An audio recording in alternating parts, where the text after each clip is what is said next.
Talvez os nossos convidados dispensassem uma apresentação formal, mas a gente vai fazer uma rápida apresentação antes de começar esse bate-papo. Aproveitando para agradecer muito a presença do Peter e do Arbex, vamos apresentá-los, então. Boa tarde. A gente está aqui hoje com os convidados Peter Paul Felbert, que é filósofo, ensaísta, tradutor e professor do Departamento de Filosofia e do Núcleo de Estudos de Subjetividade da Pós-Graduação em Psicologia Clínica da PUC São Paulo, além de coordenador da Companhia Teatral UENS. José Arbex Júnior, que é jornalista, escritor, doutor em História pela USP e professor do Departamento de Jornalismo da PUC São Paulo. A gente vai falar hoje sobre a militarização do cotidiano.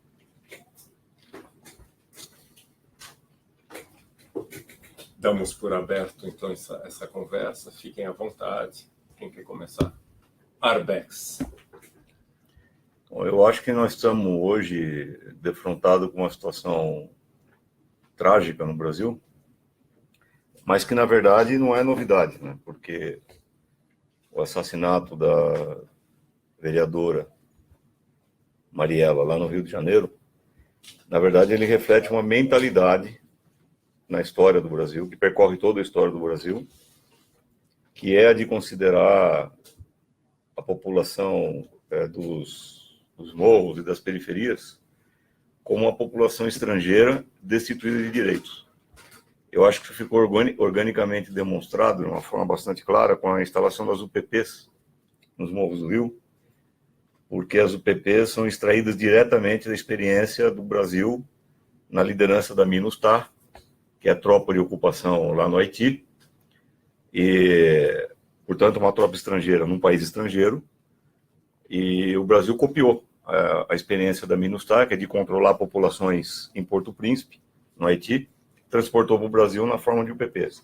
Isso não é uma interpretação minha, isso aí o general Heleno Fragoso, que era o chefe da MINUSTAH lá no Haiti, ele declarou isso, que a UPP no Brasil é uma derivação direta da experiência no Haiti. Quer dizer, eles concebem o morro como um território inimigo, a ser ocupado, a ser recuperado, a linguagem é essa, recuperar território, e consideram a população do morro, particularmente a juventude negra, que vem sendo exposta a um genocídio sistemático no Brasil, dados da ONU confirmam isso, o assassinato da vereadora agora, ela decorre dessa mentalidade, ou seja, embora seja trágico, e eu seja obrigado a me encontrar com meu amigo Peter, depois de um longo tempo de ter participado de atividades conjuntas, para discutir esse evento, é uma coisa muito triste, mas, como eu disse, não é novidade. Essa é a realidade cotidiana que vive a juventude negra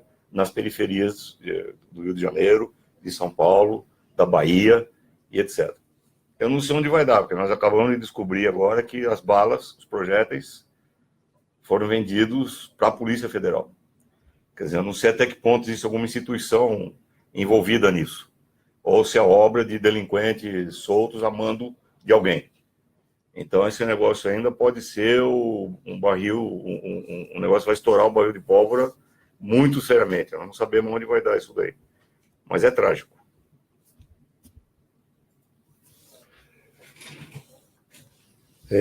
Não, estou totalmente de acordo com o que o Arbex colocou.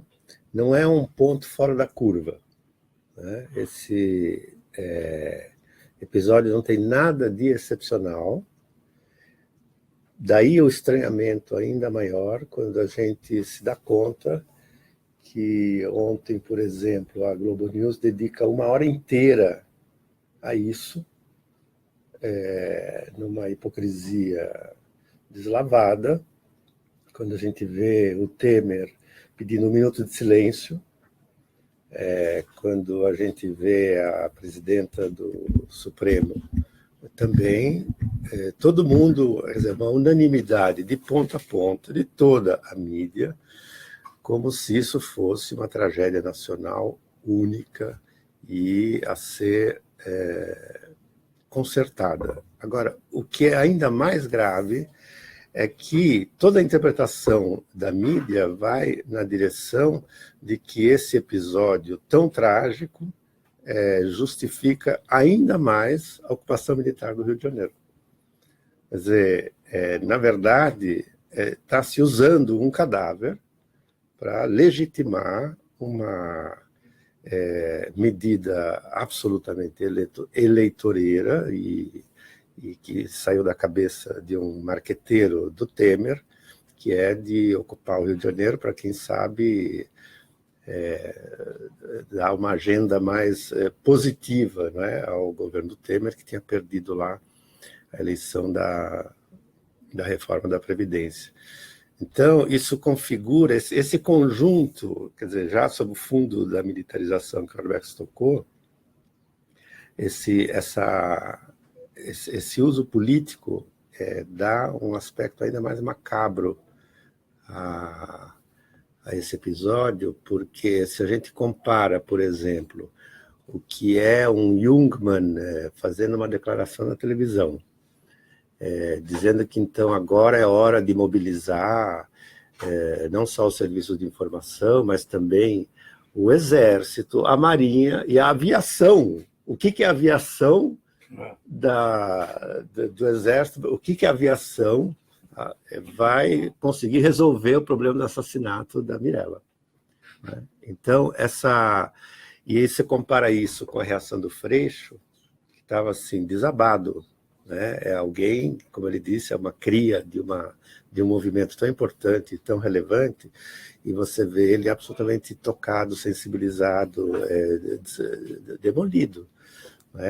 E essa sensibilidade, eu agora queria só tocar num outro lado, porque realmente a gente ficou surpreso com a reação popular ontem. Quer dizer, a magnitude das manifestações, talvez pela primeira vez, depois do impeachment, o povo sai para a rua.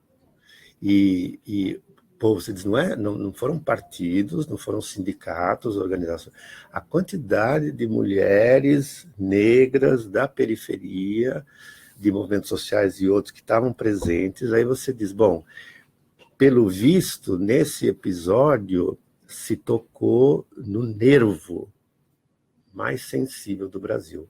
E eu acho que é isso que aconteceu. E talvez isso nos abra uma janela para pensar, quando se diz, não, o povo está apático, totalmente indiferente a tudo. Eu acho que ontem foi um sinal de que a sensibilidade, de algum jeito, está à flor da pele, entendeu? Se tocar no nervo ali, isso aqui pode explodir. Então, no sentido de que houve um movimento tão espontâneo, não organizado, e um reflexo tão, digamos assim, afetivo e político ao mesmo tempo, que eu acho que é isso que está faltando, onde política e afetividade se conjuguem, que aí dá, digamos, é um termômetro de outra ordem sobre o Brasil, que não passa pelas pesquisas eleitorais e tudo isso, que é outra coisa. Eu acho que a gente deveria poder perceber essa dimensão outra que está um pouco assim subterrânea, mas que fala muito de um Brasil, entre aspas, profundo, que na verdade é o Brasil não oficial, que justamente o Brasil oficial está tentando encobrir com essa espécie de luto fake, né? Então, eu só gostaria, antes de começar com algumas perguntas, de dizer que a ideia dessa conversa foi muito inspirada por um livro lançado há mais de 30 anos, chamado A Militarização do Cotidiano, que é uma conversa do Silver Lothringer e Paul Virilio, traduzido pelo Laimert Garcia dos Santos. A nossa intenção era discutir um pouco esse fenômeno, né, da interpenetração da dimensão militar na sociedade civil e ficar mais no exemplo da intervenção mesmo militar no Rio e seus desdobramentos. E fomos pegos de surpresa por esse acontecimento, mas gostaríamos só de retomar um pouco a força e a atualidade desse diálogo porque o Paul Virilio anuncia, ou, enfim, antecipa que há um perigo muito grande, né, dessa diluição de fronteiras entre o militar e o civil, podendo até ocasionar o fim ou o desmantelamento total da sociedade civil. E ele já nessa conversa fala, só uma coisa pode talvez nos resgatar, que é a politização. Essa palavra aparece muito na conversa. E é o que o Peter estava falando, de politização. Mas há uma flecha, né, há um vetor nessa conversa de esgotamento do político, não só das formas de representação, e do perigo desse esgotamento, porque aí a violência cresce, enfim, e dilui qualquer traço da sociedade civil. Se fala muito no Rio de Janeiro como laboratório. Vocês veem que o Rio de Janeiro está sendo um pouco o laboratório do limite dessa militarização do cotidiano em várias esferas? Vocês percebem isso? Quer dizer, vocês acham que de fato, esse vaticínio do Paul Virilio, de que a gente estava caminhando nessa luta desenfreada pelo terrorismo, enfim, todas essas tentativas, inclusive de... Ele fala muito em eliminação do espaço e prevalência do tempo com as tecnologias, né? Porque existe uma discussão muito grande, as pessoas sentem a perda de referências e começam a trazer elementos da ordem, valores muito ligados à militarização. Tanto que existe um apoio também muito grande de setores da sociedade civil com a intervenção militar. Então, assim, para iniciar um pouco um corte nesse fenômeno da militarização do cotidiano, usando o Rio como exemplo, e esse fato trágico também que vocês começaram a falar. Como é que que características que vocês estão levantando no Brasil, né, da volta desse fantasma militar? Bom, eu acho que nós temos que ir com muita calma nessa discussão, porque, na verdade, na minha opinião, nós estamos lidando com conteúdos muito arcaicos, como o racismo, o legado da escravidão, o desprezo por uma parcela extremamente significativa da humanidade, não apenas do Brasil. Então, nós estamos lidando com elementos muito arcaicos e também com elementos muito de vanguarda, vamos dizer assim, muito avançados, que diz respeito à tecnologia. Eu acho que essa questão da tecnologia, na minha opinião, ela começou a militarização da vida começou em 1914, na minha opinião, com a Primeira Guerra Mundial. E não parou mais. Hoje, o modelo olímpico de atleta é um atleta máquina, é um homem-máquina. Você não consegue, a olho nu, saber quem chegou em segundo lugar e em primeiro lugar, porque são diferenças de décimos, de microsegundos. Tem que ter um computador lá para medir, porque a olho nu você já não consegue saber a diferença. Então, eu acho que o ser humano inveja a máquina, a cultura geral do capital inveja a máquina desde 1914, quando a Guerra das Trincheiras acabou e foi substituída pela Guerra das Máquinas. Parece que dizem que o Santos Dumont se matou porque ele viu o uso que estava sendo feito do avião. Por falar em intervenção da aeronáutica agora, que o William Mann, aliás, o William é ex-comunista, o que é pior. Ele era do Partido Comunista. São os piores. São os piores. Então, eu creio que está havendo, de fato, uma colonização das atividades humanas pela máquina, mas também isso no Brasil não é novidade. Outro dia eu fiquei sabendo um negócio que eu achei muito interessante. As elites brasileiras sempre foram uma das primeiras do mundo a usar o telégrafo, quando foi inventado o telégrafo. Então, elas usavam o telégrafo. A máquina, a invenção mais de ponta do mundo naquela época, final do século, meados do século XIX. Para que ela usava a máquina? Para que ela usava a tecnologia de ponta? Para facilitar a captura de escravos fugidos. Quer dizer, a elite brasileira sempre foi perita em fazer isso. Pegar a tecnologia de ponta para impor uma visão absolutamente arcaica de mundo, que é toda a reflexão que faz o Brás Cubas, um brilhante Machado de Assis. O cara vai lá para a Europa, ele aprende o que é a Revolução Francesa, aprende inglês, aprende francês, aprende tudo, não sei o quê, e chega no Brasil, e o que ele faz com isso? Pega no chicote e dá no lombo do escravo, porque não tem mais o que fazer com isso. Então, essa é a parte, na minha opinião, que lida com a questão da perda de referências, da tecnologia desumanizando o homem, etc. E tal. A outra parte que foi abordada pelo Peter na intervenção dele, que é o que me anima.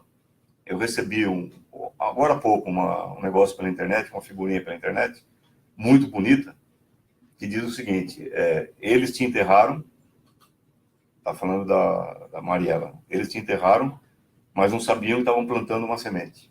Eu achei isso do cacete. Quer dizer, eu acho isso daí eu acho que dos setores mais arcaicos, vamos dizer assim, os mais marginalizados, os mais excluídos do mundo tecnológico, vem essa resistência que aponta um caminho liberador. Eu fico muito nervoso quando alguém fala que o Brasil é apático, o povo brasileiro é apático. Eu fico, olha, se tem uma coisa que me tira fora do sério, é essa afirmação. Eu fico, assim, o cara fala isso para mim, eu vou embora para não ter que bater em alguém, porque no dia 28 de abril de 2017, houve uma greve geral nesse país que parou até os índios do Xingu. Quer dizer, existe uma unanimidade, mesmo a direita considera isso. A greve geral que houve no Brasil, em 28 de abril, foi a maior greve geral da história desse país em 500 anos de história. Então, eu acho que o descontentamento, o nervosismo, vamos dizer assim, a tensão, ela está latente. Realmente, agora eu estou com um nervo. E quem vai expor esse nervo latente, quem vai expor essa contradição, é a periferia excluída do mundo tecnológico. O Milton Santos falava disso. Ele falava que o afeto se troca na periferia. E ele diz: eu não estou aqui querendo fazer o elogio da pobreza, por favor. Não me confunda agora dizendo que eu estou elogiando a favela e as condições de vida precárias na periferia. Não é isso que eu estou fazendo. O que eu estou dizendo é que, como a periferia ela não foi colonizada pelas tecnologias da mesma proporção e com a mesma intensidade que os centros urbanos foram, você tem na periferia ainda o jogo de várzea, futebol, você tem as reuniões nos bares, nos botecos à noite, você tem uma convivência entre pessoas cujo tempo ainda não foi completamente colonizado. Essa troca de afetividades no tempo da periferia é o que permite você ter uma reserva, vamos dizer assim, de humanidade que pode se opor ao mundo tecnologizado. Portanto, eu não acho que nós estamos no colapso da política. Eu acho que nós estamos vendo o colapso de uma certa forma de fazer política. Mas eu acho que essa política vai ser reinventada pela periferia, na minha opinião. Você tocou num cipoal, né? Então a gente teria que destrinchar um pouquinho algumas das linhas que você propôs, porque de fato nesse livro já antigo do Paul Virilio, e é totalmente atual, né? Ele tem uma hipótese que não é tanto que o espaço cedeu o lugar ao tempo, mas tanto o espaço quanto o tempo cederam à velocidade. Quer dizer, a gente está num regime em que nós não moramos no espaço, nem moramos no tempo, mas habitamos a velocidade. E a velocidade é a instantaneidade pura, digamos, é o zero do tempo, né? Mas essa aceleração que tende ao absoluto, essa aceleração é uma política, a cronopolítica. Quer dizer, é uma política que nos torna, por assim dizer, soldados de uma mobilização infinita. Quer dizer, é a militarização não no sentido de que o exército ocupa o Rio de Janeiro, mas todos nós viramos soldados de um certo produtivismo capitalista e nós somos mobilizados em todas as nossas células. Não é só o trabalho físico, mas são os neurônios, mas é a nossa atenção, é a nossa afetividade, são os nossos sonhos, o nosso inconsciente. Tudo isso é posto para trabalhar a serviço de um regime que apenas vai sugando a nossa vitalidade. E, obviamente, que o Brasil não está, de modo algum, alheio a esse movimento que é planetário, porque é um capitalismo planetário, em que todos essa ideia da mobilização total, né? Essa ideia vem de um próximo do Heidegger, que é o Junger, né? Que depois foi retomada por outros autores, e também pelo Sloterdijk, né? Que escreveu um livro sobre a mobilização. Mas eu vejo nisso uma tendência que, de fato, como Arbex colocou, há bolsões da população que ficam à margem. Por quê? Porque o capitalismo já não se interessa por eles, porque já são descartáveis, porque eles não são incorporáveis, eles já nem soldados podem ser dessa máquina capitalística que já os toma como, né, lá quando teve a mobilização dos estudantes, as escolas, que foi outro momento importantíssimo, né, a ocupação de milhares de escolas pelo Brasil afora, né, e eu lembro que diziam lá no Fernão Dias Paz, onde eu fui para uma conversa, um dos alunos dizia, mas nós sabemos que nós fomos descartados, que nós estamos aqui não para estudar, mas para ir direto para o lixo. Quer dizer, essa é uma porta para o inferno, porque é uma porta de saída, não é uma porta de entrada para nada. Né? E é óbvio que se você faz uma leitura assim, digamos, macro, sobre essas populações descartadas e descartáveis, você entende a que veio o golpe, por exemplo, né? Porque o golpe vem reiterar, né, desde 2016, da maneira talvez mais despudorada, né, que essa massa não interessa, e que então as políticas têm que ser explícitas, já não tem que ficar encobrindo, né? Vamos assumir que é para poucos e que essa elite é que comanda, e que então, por um tempo, o presidente da Câmara ele é muito útil porque faz o impeachment, depois a gente descarta ele também, vem o Temer, já não serve mais para nada, que venha o próximo, talvez seja o Maia, talvez não sei, mas então, quer dizer, tem uma injunção aí que faz com que, quando vem a militarização mais, digamos, em termos de o exército ocupar ou proteger, mais explícita, a militarização explícita, ela já vem, por assim dizer,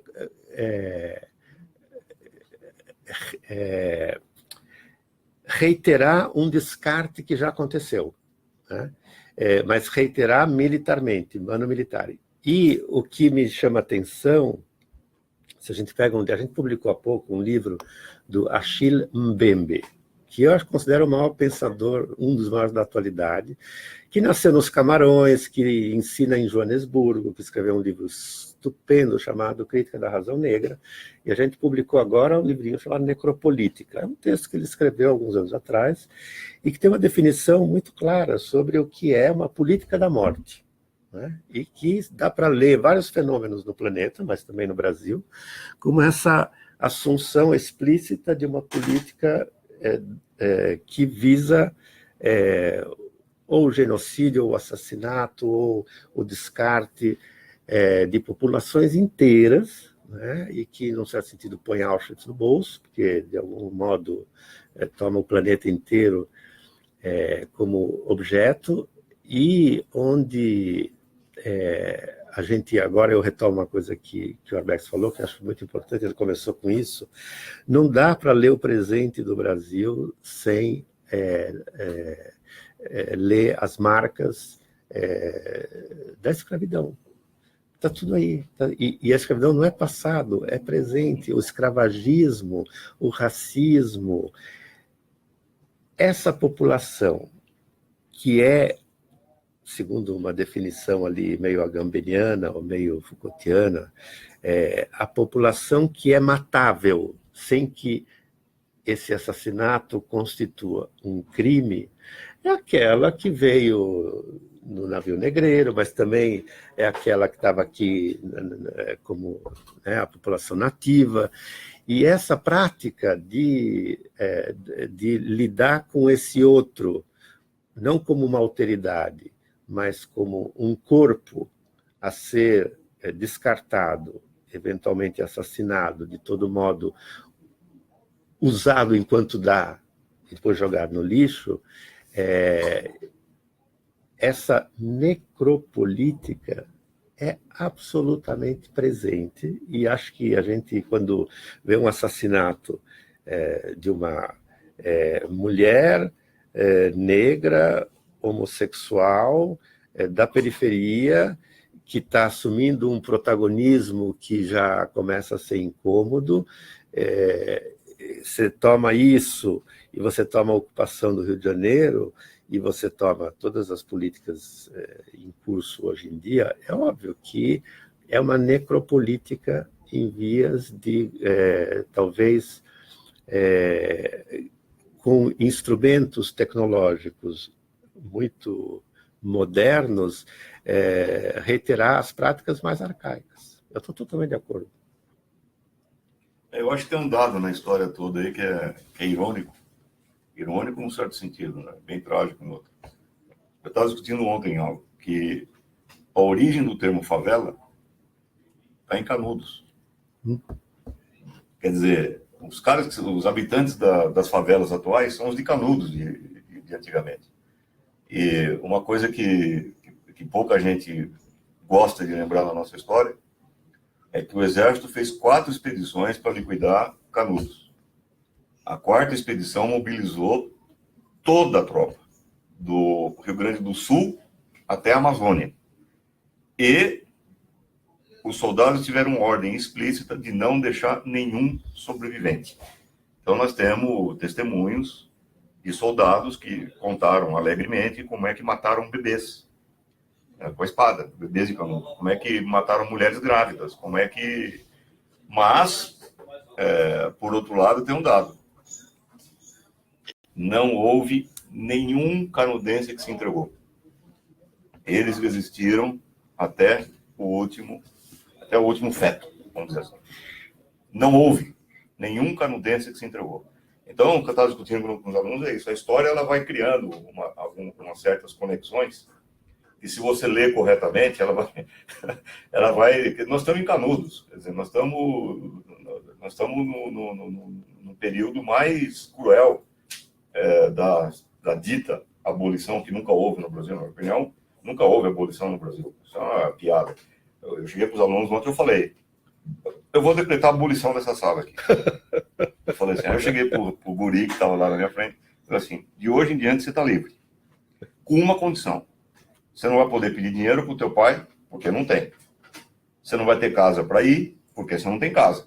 Você não tem lugar para morar, você não tem lugar para trabalhar, você não tem nada, exceto o teu corpo, mas você está livre. O moleque ficou me olhando. Eu falei, o que você vai fazer amanhã, agora que você está livre? Ele ficou... Eu falei, foi isso que fizeram com os negros desse país. Agora vocês estão livres. Vende o corpo. Aí vende o corpo. Aí é o corpo. Então, é o que nós estamos assistindo hoje no Rio de Janeiro, é o que nós estamos assistindo com a reforma da Previdência. O que eles estão falando com a reforma da Previdência? Que não tem dinheiro para gastar com esse resto de humanidade. Com a vida crua, né? Como nua, como diz o Agamben. Então, nós não temos dinheiro para gastar com a vida nua. Então, vocês que se danem, eu quero que vocês se explodam. E quando a gente vê o que está acontecendo no mundo, eu estou escrevendo agora um artigo exatamente sobre a questão da memória, como é que se trata a memória, e eu observo o curioso. Em 2015, você citou o Holocausto. Em 2015, houve as celebrações da lembrança dos 70 anos da libertação de Auschwitz, e com razão. Claro, o negócio tem que ser lembrado mesmo, etc e tal. Só que o lema era lembrar para que nunca mais aconteça. Eu falei, porra, no instante mesmo que você está lembrando Auschwitz para que nunca mais aconteça, tem 60 milhões de refugiados no mundo vivendo em condições absolutamente subhumanas. Tem a guerra na Síria, em que matar criança virou o esporte do dia, com quantos moleques você matou hoje. Existe uma situação da África que é impensável. Enfim, no momento mesmo em que você celebra a memória por um lado, e aí tem o Andreas Huyssen, que diz que Nós vivemos numa época em que a própria memória virou espetáculo, porque é o espetáculo da memória. Essa memória não causa nenhum escândalo em relação ao que está acontecendo no presente. Quer dizer, você celebra a memória para esquecer o presente. Então, eu acho que isso é um dado extremamente perigoso, porque a memória já não serve para evitar que novas Auschwitz aconteçam. Na verdade, as novas Auschwitz estão batendo na nossa porta. Elas estão acontecendo. Mas nós lamentamos a Auschwitz 70 anos atrás para não perceber o que está acontecendo com as Auschwitz de hoje. Então, eu acho que isso é o grande perigo. E no Brasil, isso ainda é piorado pelo mito do Brasil cordial, do Brasil não racista, do Brasil amistoso. Quando o Mandela veio para cá, eu fui cobrir a visita dele pela Folha de São Paulo. E ele falou a frase: o Brasil não é racista. Eu fiquei horrorizado, eu fui atrás dele. Eu falei, escuta, aí a assessoria dele chegou para mim e falou, não, ele não quis dizer isso, tal, não sei o quê, ele quis dizer uma outra coisa, que o racismo no Brasil é diferente da África do Sul, tal. Eu falei, bom, tudo bem, vamos... Mas eu publiquei a frase, eu falei, Mandela disse que o Brasil não é racista, mas a assessoria informou depois que... Mas o cara falou isso, quer dizer... Então, no Brasil, nós ainda enfrentamos essa coisa, esse mito do povo cordial, bom, alegre. Ainda tem isso. Eu acho que, ao longo do debate, talvez a gente possa depois recuperar essa questão da política e do afeto, que é fundamental para, talvez, também uma nova politização, uma nova discussão em torno disso. Mas vamos abrir para as perguntas. Levi, Raquel, fiquem à vontade. Renê. Eu queria perguntar se vocês acham, né, que esse controle da subjetividade, que essa captura do desejo possa ser uma forma de que algumas parcelas da população pobre estejam defendendo, por exemplo, a volta da militarização.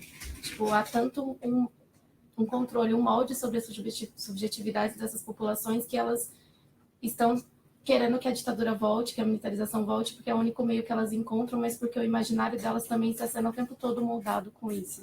Vocês poderiam falar um pouco disso?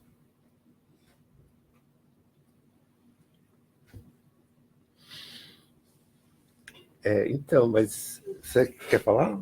Eu não estou ouvindo quando Tá você bom. pensa, aí depois você fala. Tá bom. Eu só vou lembrar, vou falar rapidamente e aí eu passo a bola para ele. Existe um livro muito legal sobre essa questão, que eu acho muito interessante, chama Bem Mal de Vida.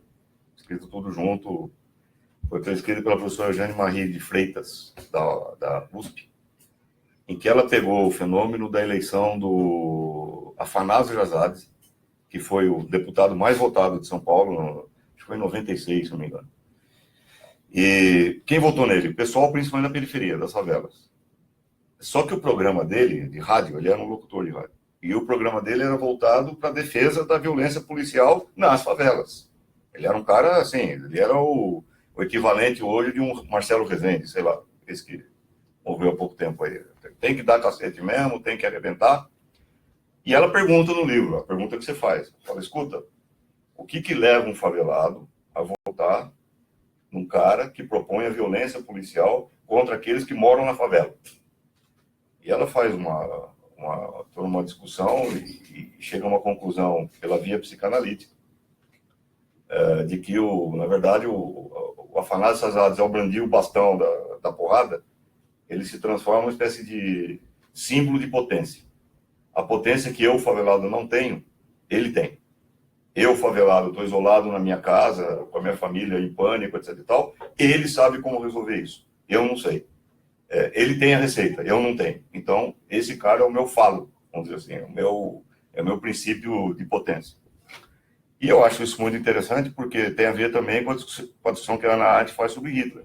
A Hannah Arendt diz, quando Hitler falava para milhões, ele não falava para milhões, ele falava para cada um naquela população. Cada um daqueles alemães que se sentiam em pânico por causa da falência da República de Weimar, da Grande Depressão de 29, do desemprego, etc. e tal, tinha aquele cara que é um baixinho, estúpido, um cara idiota, que se você visse na rua, você não dava meio centavo por ele, mas que ele subia naquele palanque lá e começava a apontar os culpados pela crise, os judeus, os ciganos, os comunistas. Esse cara tem a solução para esse problema. Eu vou votar nele, porque ele é a resolução da minha vida. Eu acho que tem um pouco de projeção nesse sentido, de uma potência que alguém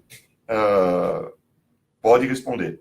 O preocupante disso é que há 2 semanas atrás saíram pesquisas mostrando que o Bolsonaro estava em primeiro lugar em São Paulo. Quer dizer, eu não acredito que ele vai ganhar. Eu acho que o Bolsonaro não ganha. Aliás, se ele ganhar, eu já estou pensando no plano B para sair do Brasil. Eu não acho que ele ganha, mas é preocupante que, mesmo que ele não ganhando, hoje você tem pesquisas em São Paulo indicando uma possibilidade de vitória. Eu acho que é um pouco esse mecanismo que está em questão. Agora eu passo a bola para o... Então, esse fenômeno, né, que vira e mexe nos ameaça, né, o desejo de um déspota, né, o desejo de alguém que, com a sua virilidade e mesmo prepotência, decida por nós, né? É um tema muito antigo, né? Que ocupou parte do século XX. Agora, se a gente pensa assim no contexto contemporâneo, você pega a eleição do Trump, é isso. Né? O Trump é exatamente isso. É o homem forte, viril, machista, branco, cheio de preconceitos contra gays, contra estrangeiros, contra todo tipo de desvios. É o fodão bilionário que vai pôr o pinto na mesa. E com isso vai assustar os chineses, vai demover os coreanos, vai pôr ordem na casa. E quando você quando você olha para essa depositação maciça num personagem prepotente, para não dizer outra coisa, junto com a estupidez toda que vai junto, porque é o homem das certezas absolutas. Em qualquer tweet que ele faz, ele é uma assertividade que dá uma sensação de segurança. Né? A gente está sendo conduzido por alguém que sabe o que tem que ser feito. Se tem alguém que não sabe, é ele, porque realmente a gente percebe que é uma pessoa sem estratégia e completamente à mercê das próprias flutuações de humor. Né? Mas a gente pode pensar que, de fato, nas últimas décadas, algumas instituições que forneciam referência, por exemplo, partidos, sindicatos, um certo regime de representação, um certo consenso sobre o campo político, a direita, a esquerda, enfim, isso tudo talvez proporcionava balizas subjetivas de pertencimento, identificação, mobilização, e que houve uma debacle, quer dizer, esse sistema de representação ruiu, já ninguém acredita, né? Pode até votar, mas acreditar ninguém mais acredita em partido. Por isso até, hoje em dia, todos os partidos no Brasil estão se rebatizando. Já não é PMDB, é MDB, porque aí é movimento, aí é rede, aí é não sei o quê. Todo mundo quer fugir, né, como se eles não fossem partido no sentido mais tradicional da palavra. Mas, digamos, tem uma pequena percepção de que já ninguém acredita em partido. Né? Tem uma certa descrença. E eu acho que essa descrença pode ir para dois lados. Quer dizer, num certo sentido, é saudável que esse edifício desmorone, porque ele é feito, a gente sabe, de muita burocracia, manipulação, todo tipo de estratificação piramidal, etc., de captura. Então, você pode, assim, um pouco como o Nietzsche dizia quando falava sobre a morte de Deus, para uns isso aqui é fonte de pânico, né? E para outros, finalmente abriu-se o horizonte. Agora, no nosso caso, é mais há mais riscos, né? Porque se é fonte de um certo pânico, a tentação de abraçar um candidato a déspota é maior. Mas também poderia se abrir esse refluxo de uma certa política, poderia dar margem a um outro modo de fazer, um outro modo de fazer, não é fazer política, um outro modo de fazer político. Ou seja, perceber que a política não está necessariamente nos políticos, é onde menos está, aliás, é nos políticos.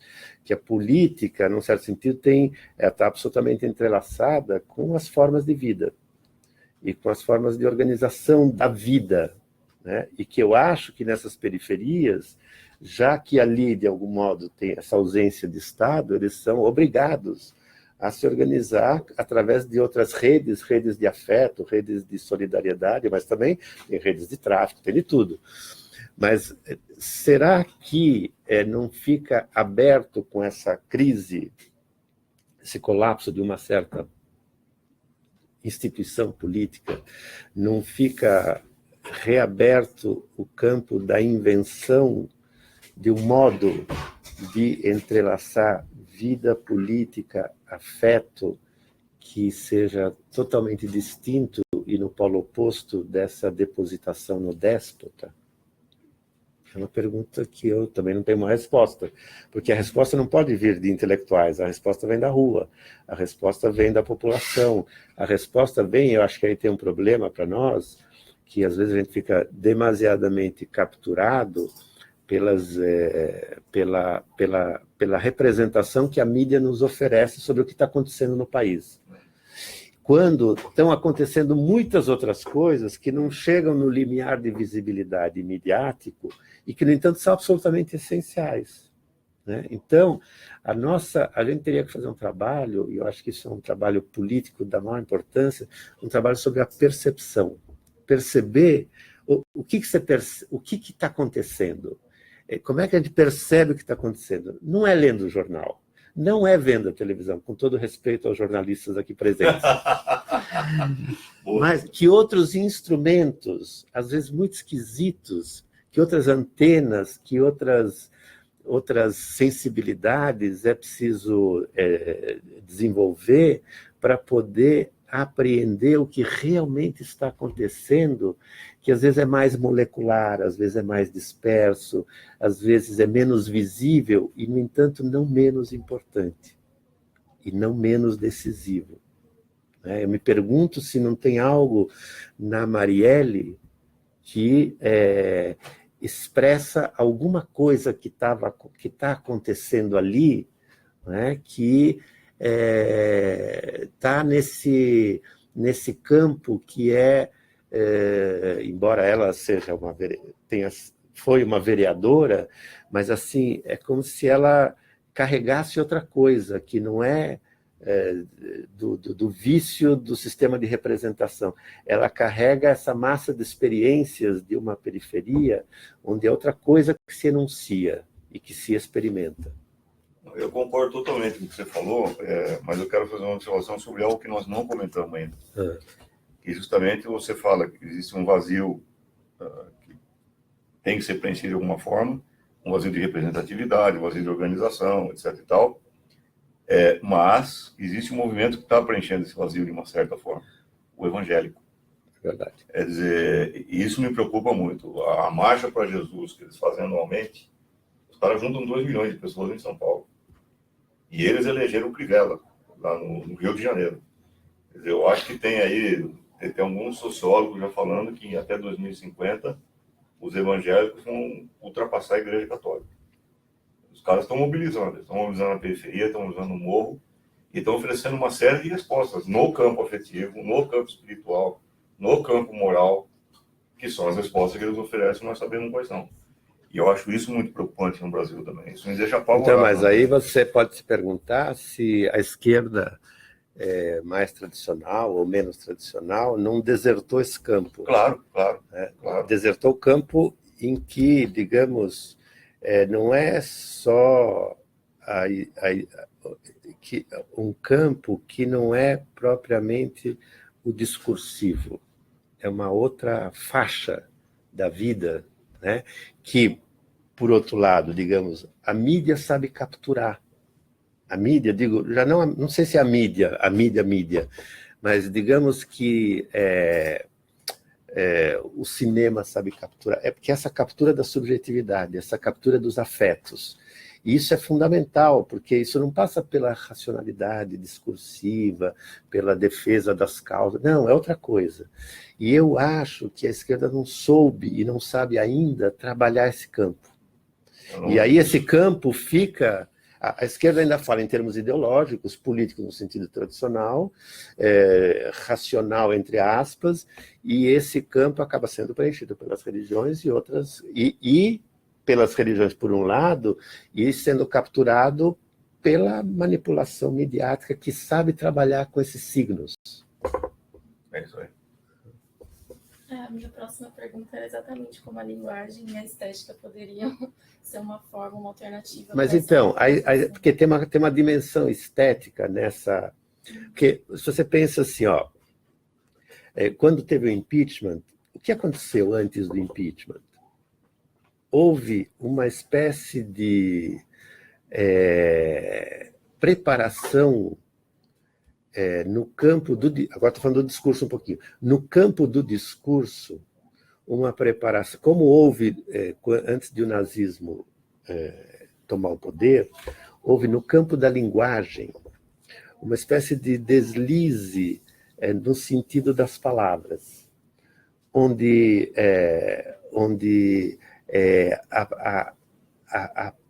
a relação entre guerra e paz foi se confundindo, onde a relação, as oposições... Pega um exemplo aqui. O impeachment foi sendo preparado como apenas um procedimento constitucional, absolutamente. Não houve nenhuma ruptura. Mas para que isso fosse aceito como normal, foi preciso uma preparação no campo do discurso. E eu acho que a mesma coisa acontece esse povo aí que nos rodeia, que trabalha com esse negócio de imagens e signos, e você também vai poder nos instruir melhor, de quais os mecanismos de captura da atenção, da afetividade, da percepção, da subjetividade, que são subliminares e que operam muito diretamente sobre os corpos, né? Eu acho que também falta para uma certa esquerda a análise desse campo, entendeu? Que talvez muita coisa se decida aí, e não na discurseira ideológica. Eu acho que a palavra-chave aí é sedução.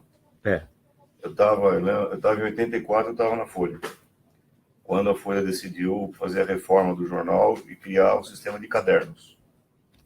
E naquela época, o mote de toda a reforma da Folha era nós temos que ser a televisão impressa.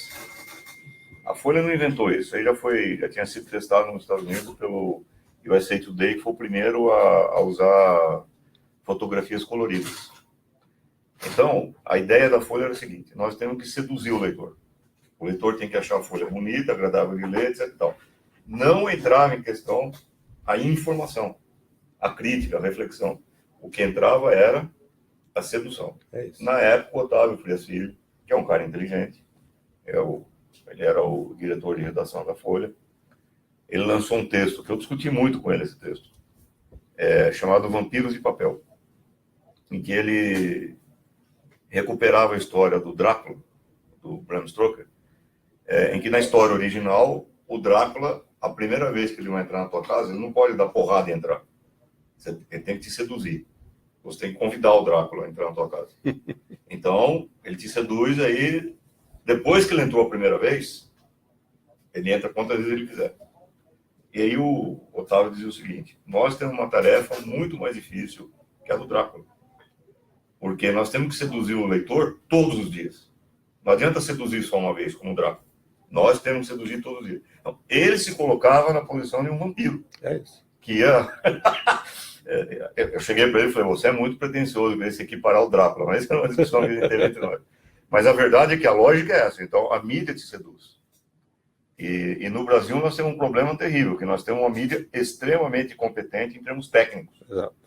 Se você assistir o telejornal nacional da Globo e comparar com o jornal da CBS News, da ABC, da NBC, a Globo está ali. Ela está no mesmo plano de competência e de sedução, etc. e tal. A Folha, o Estadão, o jornal Globo, eles competem com o New York Times, Washington Post, Los Angeles Times, Le Monde, em igualdade de condições, em termos técnicos, em termos de layout, de apresentação. Então, isso aí, de novo, é a velha história. O Brasil lança mão da tecnologia mais perfeita, mais de ponta, na comunicação, para sustentar uma mensagem absolutamente arcaica no conteúdo. Quer dizer, tem aí junto com essa sedução, ela é absolutamente tóxica. Quer dizer, é puro veneno que vai sendo transmitido, veiculado, disseminado. É veneno puro. Você pega um jornal. Eu não consigo mais ler jornal. Eu não assino, não consigo assinar, que aquilo não entre na minha casa. Que o vampiro não entre na minha casa. Eu vou na padaria, tomo um café, peço o jornal, leio rápido e devolvo. Deixa o vampiro na padaria.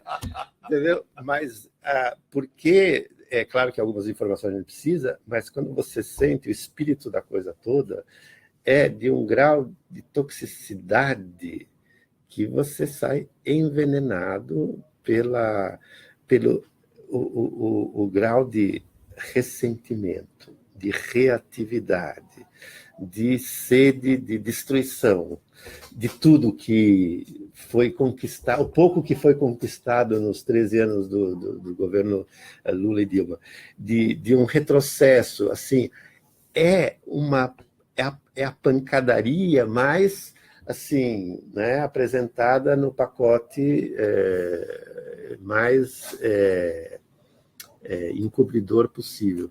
Então, isso aí, realmente, a gente não conseguiu inventar uma mídia alternativa ainda, e os meios alternativos, eu não sei o quanto dão conta, mas ainda assim eu acho que tem mecanismos eu não sei se são de resistência, de contraconduta, de contrapoderes, etc., que ainda assim preservam, digamos, uma energia de vida. Né? Por exemplo, quando vem todo mundo para a rua. Ontem, né, obviamente, muita coisa se passou pelas comunicações laterais, e a mídia depois surfou, obviamente, mas, quer dizer, não dá para menosprezar o grau de gambiarra que se produz no cotidiano para driblar esses mecanismos de captura. Eu queria só levantar a questão das notícias falsas, né? Isso é com ele. Não, acho que tem a ver com o que você estava dizendo. Recentemente fizeram um estudo que comprovou que é mais fácil. As notícias, entre aspas, falsas propagam com mais facilidade. Estudo do MIT. O que será que está por trás desse fenômeno? Se vocês conseguem.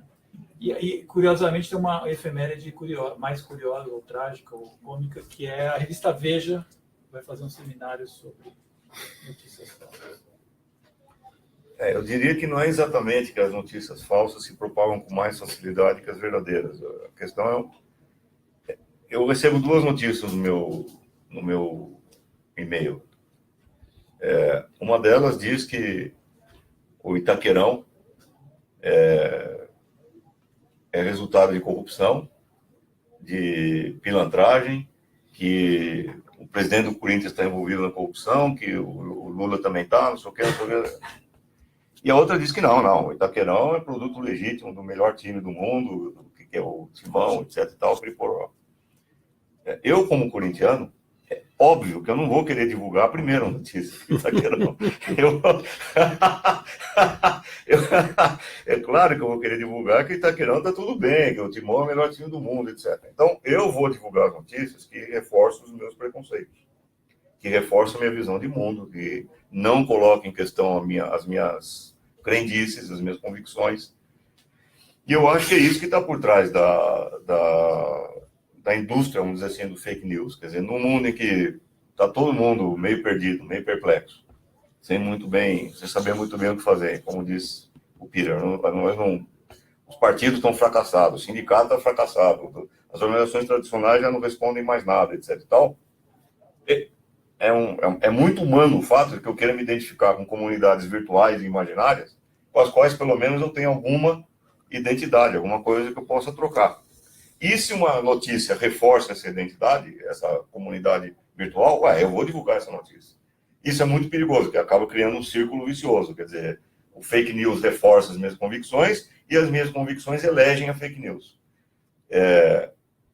E a mídia percebeu isso e transformou a fake news num veículo de luta e de mobilização. Por exemplo, durante todo o impeachment da Dilma, é óbvio que entrou em questão o fato dela ser mulher, é óbvio que entrou em questão que eu vou apelar para o machismo, mesmo que eu não diga isso enquanto tal. É óbvio que, no caso do Lula, eu vou apelar para o preconceito da elite brasileira contra os retirantes, os nordestinos, etc. Tal, mesmo que eu não explicite isso enquanto tal. Aliás, alguns até explicitam, mas mesmo que eu não explicite. Então, a fake news se transformou numa arma. De fato, a Veja soltou uma capa falsa, propositadamente falsa. Toda semana? Não. Toda semana tem, mas agora ela soltou propositadamente uma capa falsa e pergunta para o leitor se ele acreditou naquela capa falsa. Então, cuidado com a fake news e tal. Quer dizer, a Veja chegou ao ponto de transformar em fake a denúncia da fake news. Quer dizer, é um negócio absolutamente genial que está acontecendo. Sendo que a Veja é o porta-voz da classe média, do establishment da classe média brasileira. A Veja. É mentira que ela vende 1 milhão. Ela diz que ela vende 1 milhão, porque assim ela cobra mais caro os anúncios publicitários. Ela está vendendo 500 mil e está indo ladeira abaixo. A Veja está em ladeira abaixo. Então, o Nassif tem provas disso, né, que a circulação dela está bem abaixo do que aquilo que ela diz, graças a Deus. Mas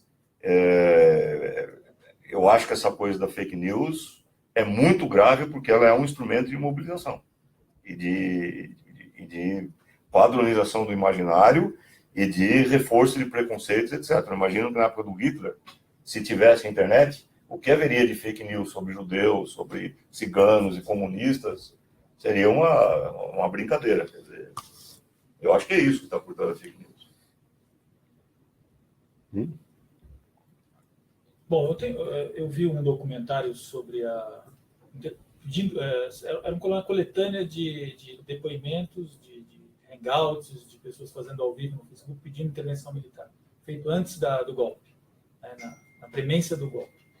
É muito difícil ver aquilo, é muito indigesto, e um dos autores do filme, o Thales Absaber, né, psicanalista, colocou no final, né, quer dizer, é uma coisa da ordem do afeto, que não tem nenhuma ligação com a realidade.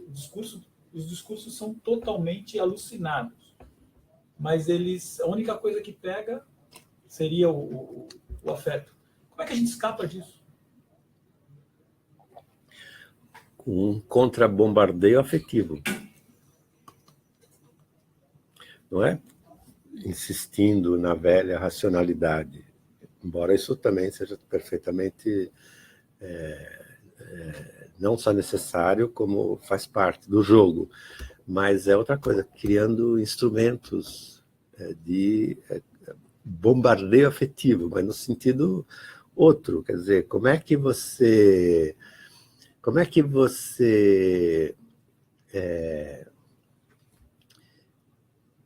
afeta, porque a pergunta é essa, como você afeta massas de pessoas com as opiniões as mais diversas, mas como é que você afeta de um modo tal que não seja da ordem de uma captura, mas mais da ordem de uma disseminação, de um contágio. Porque tem um tipo de coisa que a gente analisou um pouquinho, né? Que é o vampiro. Mas tem outra que é assim, como é que...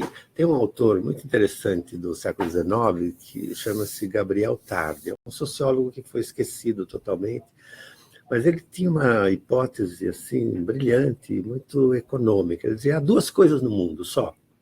Mas, porra, finalmente alguém resume tudo, a coisas tão simples. O quê? Imitação e invenção. Todos imitam o tempo todo. Um bebê que nasce imita, você me imita, eu te imito. Todos se imitam e a sociedade é um grande campo de imitação. Mas, por outro lado, cada imitação pode trazer embutida um pequeno desvio, uma pequena invenção. Então, por exemplo, o sujeito, de repente, lá põe a boina para trás.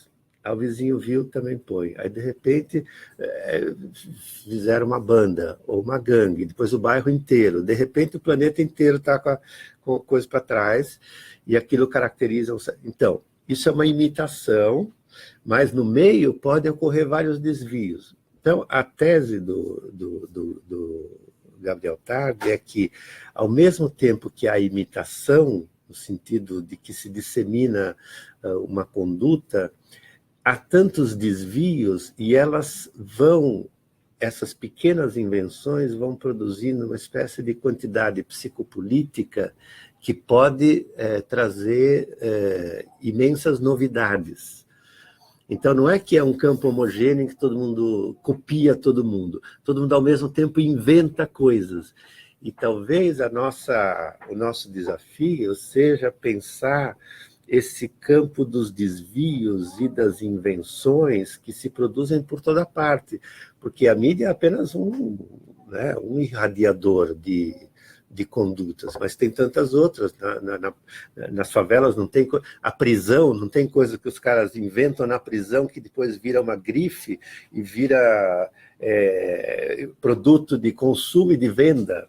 Né? Quer dizer, por toda parte se inventa. Eu acho que essa é a tese que eu gosto do Tarde. Por toda parte na densidade social da cidade há invenção. Só que talvez nos faltem assim, dispositivos de alavancagem dessas invenções e fazer delas assim máquinas de guerra, no sentido deleuziano da palavra, que tenham uma efetividade política na contramão dessa captura afetiva.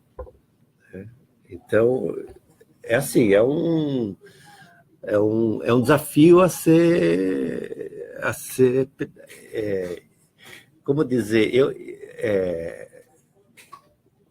por um lado se diz, não, isso tem que ser inventado, por outro você olha em volta, você vê tanta coisa que está sendo inventada, mas tantas microagenciamentos de 3 pessoas, 15, um grupo de teatro, uma banda de música, um movimento político que não se diz político, um tipo de ocupação de não sei o quê, pode ser uma ocupação mais assim institucional, de um prédio abandonado, pode ser ocupação... Mas se você junta isso e digamos, percebe a ressonância entre essas coisas, você vê movimentos afetivos que não aparecem na mídia, que você nunca achou que existiam, que quando você diz, não tem nada, o Brasil está apático. Mentira. Enfim. Não, fora tem uma coisa aí que é o seguinte, eu sou meio cético nesse negócio de tem um monte de gente querendo apoiar a direita, não sei, eu sou meio cético em relação a isso. Primeiro, vamos lembrar que quando o Lula saiu do poder, ele tinha 83% de popularidade. Os caras que apoiavam o Lula quando ele saiu do poder não viraram da direita de uma hora para outra. Assim, o cara tinha 83%. Claro, você tinha 17% da opinião, que é inamovível. São os caras que odeiam e acabou. Em segundo lugar, os sinais são muito contraditórios. Por exemplo, em 2013, muita gente diz que foi uma manifestação de direita nas ruas. Eu discordo disso. Porque você viu o cara cantando o hino nacional, tudo bem, ele está cantando o hino nacional, ele está batendo continência, tá bom, ele está fazendo isso. Mas no momento seguinte, ele está exigindo escola padrão FIFA. saúde pública padrão FIFA. Um cara que pede escola pública padrão FIFA, saúde pública padrão FIFA, é de direito? Calma, quer dizer, o fato de ele estar cantando no nacional pode significar um monte de coisa. Inclusive o fato dele não ter outras referências. É a única referência que ele tinha, ele agarrou essa referência e cantou o hino nacional. Aí você chega pro cara e fala, você gostaria de um general que resolvesse os problemas e tal?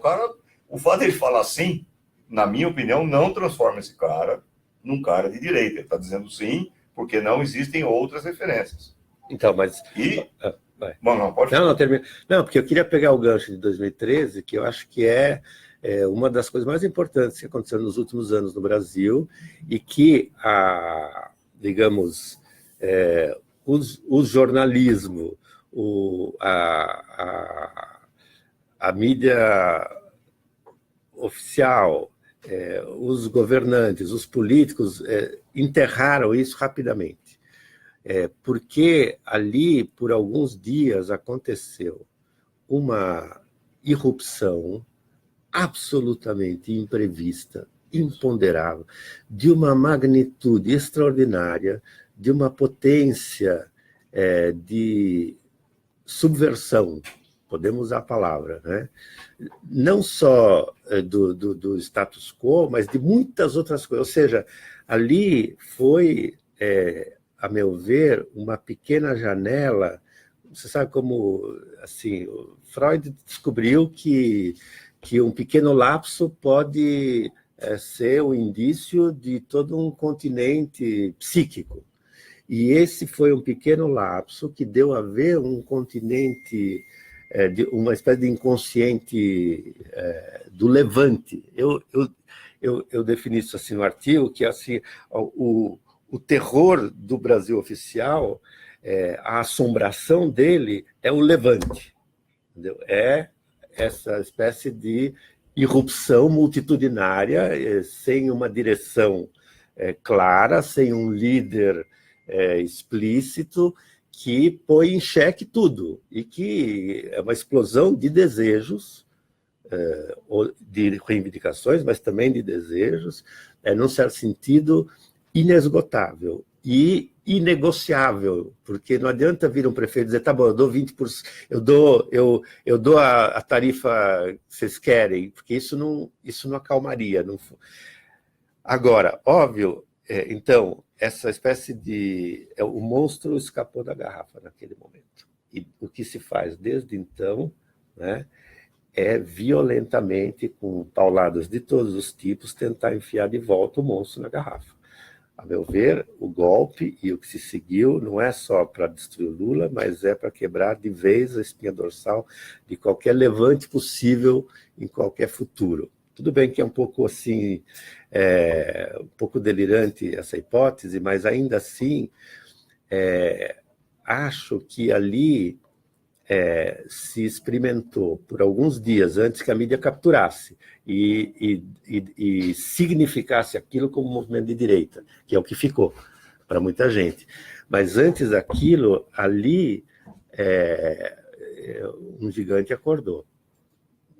Agora, os caras foram muito competentes, extremamente competentes. Nós temos que tirar o chapéu para a elite brasileira, porque com uma palavra eles destruíram a mobilização. Uma palavra, vândalo.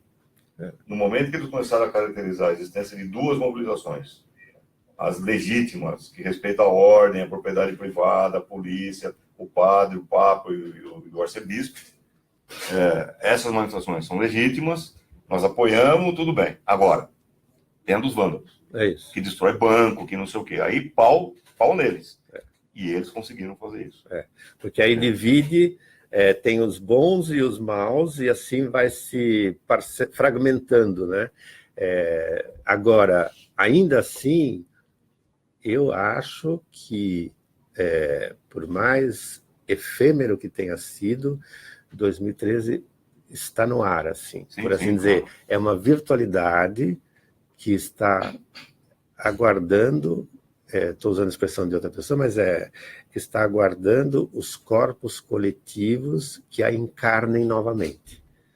E, portanto, eu não sei se parte dessa intervenção do Exército no Rio de Janeiro e outras que virão, não são uma espécie de movimento contra-insurrecional preventivo, entendeu? O que vem pela frente? Se teve 2013 E a greve geral de abril de 2017. Isso, e as escolas não sei quando, quer dizer, há indícios de que tudo pode explodir. Isso. Então é preciso, né, precisa chamar os militares, porque vai saber, né? Vai que exploda, né? Vai que explode. Mas eu só, ouvindo, você falou em levante, em sublevação, eu me lembrei muito da exposição que ocorreu recentemente no Sesc, curadoria do Jorge de Huberman, Levantes, né? E como eu estava pensando em resgatar essa questão do afeto também em outros termos, porque a gente levantou a questão do afeto num outro sentido, e eu vendo a exposição e tentando viajar um pouco na proposta dele, me lembrei muito, e ele cita na palestra que antecedeu a exposição pelo mundo afora, ele cita o Deleuze, né, que a emoção diz nós, né, existe uma construção coletiva da emoção. Se tem uma coisa forte na emoção, quer dizer, ela se corporifica num gesto, e depois desse gesto se dá o movimento para o levante, né, que é a palavra commovere, né, do latim, movimentar. Então eu me pergunto se, enfim, lembrando da exposição, parece que toda essa comoção da Marielle complementa muito essa exposição, não como uma foto isolada, como tantas imagens que a gente está vendo dela pela rede, mas como uma continuação desse movimento, me parece, né? Então, será que a emoção, que é um dado muito característico nosso aqui, não da cordialidade, mas talvez do resgate de uma nobreza do movimento negro, indígena, que a gente tem deixado de lado, né? A gente não resgata essas emoções que também ficaram meio que recalcadas e paralisadas em algum momento da nossa história e da nossa subjetividade. Será que essas emoções não podem, de alguma forma, ser resgatadas agora? Quer dizer, será que essas emoções podem ser mobilizadas? Né? E, portanto, nessa exposição falta um pedaço, que é exatamente esse pedaço inspirado por esse movimento. Isso era uma questão. Certo. Tá, mas talvez até para não deixar escapar 2013, porque acho que tem muito a ver com isso. Vocês não acham também que 2013 também operou um racha na esquerda? Um racha complicado? Porque muitos participantes da esquerda institucional sentiram a pegada forte de 2013, desconstruindo um pouco essa institucionalidade, perderam um pouco o chão, e aí começaram a atacar o movimento como sendo um movimento regressivo. Mas isso causou um racha importante, eu acho. Seja na intelectualidade, né? Vira e mexe, setores atacam quem, enfim, teve uma certa leitura e depois faz uma leitura do golpe como golpe. Enfim, tem um racha que foi muito ruim, eu acho, nesse momento. Então são essas duas questões, a emoção e o racha à esquerda, para inspirar continuidade do debate. Se é que tem relação as duas. Desculpe, eu não podia evitar. Por exemplo, eu tenho dificuldade de pensar 2013 sem a dimensão afetiva. E quem esteve lá nunca vai esquecer que esteve lá. E tem uma coisa que tem a ver com a presença dos corpos e da multidão na rua, construindo uma outra cena política, que não tem a ver com os palácios, é a rua.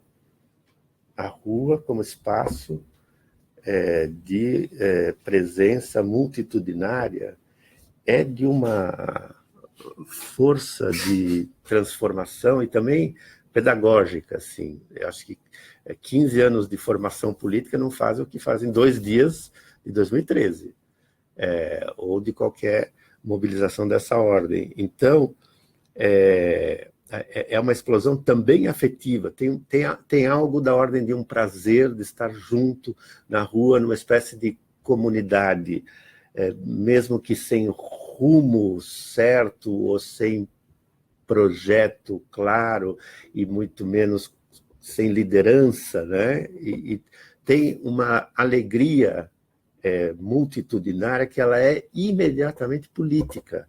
E a gente deveria resgatar, eu agora engato nessa pergunta digamos, da coisa do índio ou do negro, a gente tem, assim,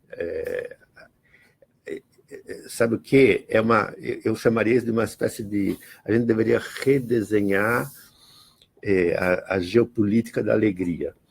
Por quê? Porque se a gente vê qualquer sessão do Supremo, ou qualquer coisa, é fúnebre, tudo é fúnebre. Isso é necropolítica. Isso é necropolítica. O julgamento do TR-4 lá, coisa. O espírito de gravidade, aquela simulação de que estão decidindo o destino do mundo e que cada palavra é de uma densidade absoluta. Aquilo é a morte em vida. Agora, se você pega 2013, é uma explosão de alegria, de vitalidade. Tem algo da vida e da morte que a gente precisaria colocar como um crivo na política. Porque a gente sente o cheiro da morte aqui, a gente sente o cheiro da vida ali. Então, não é só direita e esquerda, é outra coisa, entendeu? É vitalidade. E quando você vai, eu tive aí, quis o destino, fui lá para os Yanomami nessas férias por alguns dias fazer um filme lá com o Davi Copenal, você sente que ali esse espírito de gravidade, que é o Ocidente, que é o Ocidente cristão que trouxe, né? Com uma certa racionalidade científica, ou pseudocientífica, tudo isso, enfim, Nietzsche diagnosticou isso perfeitamente. A gente, felizmente, tem perspectivas, ou contraperspectivas, digamos, que vem um pouco, se você pega o Vieira de Castro, né? Pega o ponto de vista indígena, que a gente deveria poder operar politicamente, né? O ponto de vista que o Mbembe traz, dessa negritude, que é outra coisa totalmente diferente do que o racismo construiu, a gente tem uma riqueza, uma espécie de biodiversidade tão poderosa que é uma pena que a gente fique submetido a o que alguém chamou de Ocidente, né? Oxidado para lá de oxidado, né? Que já está completamente enferrujado e que a gente deveria deixar cair, né? Isso é do Laimé. Então, eu acho que tem, quando você fala de emoção e de afetividade, e que isso possa ser linkado à política, eu estou totalmente de acordo, mas aí a gente deveria, digamos, jogar fora todo o clichê meio carnavalesco, tropical, com as bananas na cabeça, o folclórico, que justamente encobre isso, né? Porque essa dimensão é absolutamente radical e subversiva, e ela tem algo assim de uma linhagem que vem lá do Bispo Sardinha, porque é ali que é uma certa antropofagia que, por exemplo, um Zé Celso consegue juntar Canudos, os índios, ele é descendente de índio, consegue juntar essa linhagem antropofágica que faz da alegria uma potência subversiva. Eu acho que, do meu ponto de vista, 2013 não dividiu só a esquerda, dividiu eu mesmo. Porque, ao mesmo tempo, eu estava lá na rua sentindo tudo aquilo que você mencionou, alegria, tal, encontrar antigos companheiros que há muito tempo eu não via, pessoas que eram no movimento estudantil em 77, que de repente estavam lá, todo mundo se encontrando no Largo da Batata. Ao mesmo tempo, eu tenho uma formação marxista ortodoxa. Sei disso. Eu sou marxista. Então, então o problema para mim é o seguinte: onde que está o poder? Quer dizer, onde que está a vanguarda desse negócio aqui? Como é que nós vamos fazer com isso? Então, isso aí já era uma divisão mesmo. O Tico não conversava com o Teco aqui, eu ficava em estado cataclismo aqui. Metade minha estava achando do caralho, tudo bem, estamos aqui, festa, não sei o quê. E a outra metade extremamente preocupada com saber, e agora? Quem é que vai... Cadê a liderança desse negócio? Cadê os quadros para dirigir esse negócio? E não tinha quadro. Então, eu acho que isso que pirou a esquerda de uma vez. Porque... Agora, tem uma coisa nesses processos de massa que eu acho assim, que é onde eu acho que está a esperança. Se você chegasse em dezembro de 2001, estou meio perdendo a data, e falasse lá em Buenos Aires, em dezembro, olha, daqui a 15 dias vai ter senhoras de classe média, muito bem vestidas, saqueando o supermercado, os caras iam te botar em camisa de força da Prozac, esse cara tá louco. Se você chegar, eu estava lá em Berlim, em setembro de 1989, se você falasse, daqui um mês vai cair o muro, os caras iam, você tá louco, não tem a menor chance de cair o muro. E se você chegasse em maio aqui no Brasil, de 2013, e falasse, daqui um mês vai ter 2 milhões de pessoas na rua, pedindo escola padrão FIFA, você está louco? Cadê essas pessoas? E tudo isso aconteceu, quer dizer, eu acho que tem processo histórico que ninguém controla, ainda bem, porque se alguém controlasse, a direita, em geral, é mais competente do que nós para fazer as coisas, ninguém controla, e eles acontecem à revelia e contra a vontade de quem quer que seja. Eu acho que é aí que está a esperança. Agora, por outro lado, tudo bem, uma política que privilegie, recupere a ideia da alegria e da... A Ana Arendt fala, né? A alegria que existe em compartilhar um espaço público.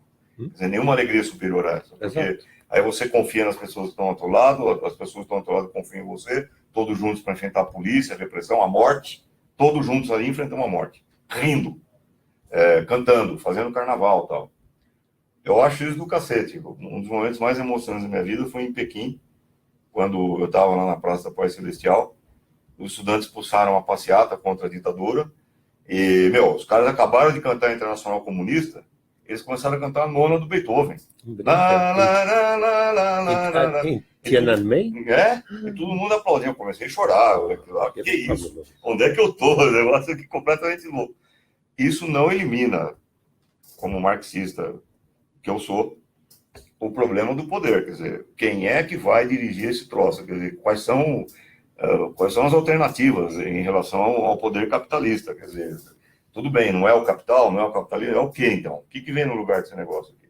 Cadê a vanguarda? Cadê a liderança desse processo? E isso, para mim, me deixa, hoje, é uma questão que eu entro em parafuso para eu começo a pensar, porque, como marxista, eu não consigo pensar de outra forma. Entendi. Eu não consigo.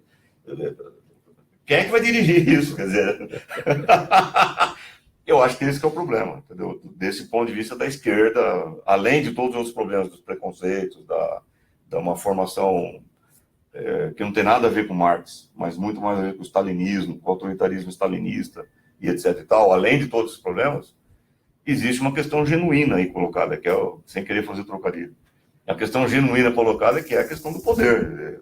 Bom, isso aí já daria um outro programa, claro. Mas... Eu vou ter que me retirar, aliás, por causa do rodízio.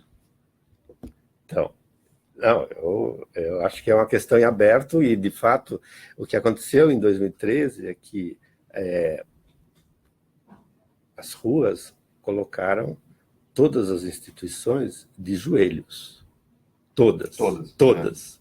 Ficaram aterrorizadas e completamente desentendidas. E a primeira coisa foi prometer, o que a Dilma fez, prometer que era preciso ouvir a voz das ruas. Foi o que não se fez. A Dilma foi calada, na verdade. Não se ouviu a voz das ruas. E, ao contrário, se acabou abafando isso que veio da rua e não se aprendeu ali uma lição que poderia ser de uma riqueza extraordinária, de ver o que estava se mexendo assim nas placas tectônicas, que poderiam dar uma indicação até para, digamos, a institucionalidade vigente. Até para isso, talvez. Exato, pode ser. E outras coisas mais. Gente, eu, em função da urgência do tempo, eu queria agradecer muito ao Peter e ao Arbex. Todos nós. Pera, eu queria lembrar uma coisa Por só. favor, Ele lembrou o Gabriel, né? Que é o nome Gabriel do- Tarde. Tarde é o nome dele. Você Que ele diz falou, do Suzano. que ele falou que tem dois, Isso, a criatividade e a invenção. é isso. Não, a imitação, Imitação e e a invenção. Eu prefiro o Tristan Tzara, no Manifesto Dadaísta. Ele fala que o ser humano tem 3 divindades sérias. O resto não é sério. E as 3 divindades sérias é comer, cagar e fuder. Agora, para... Depois desse momento. Não, mas eu quero dizer mais uma coisa. Manifesto Dadaísta, meu amigo. Pera.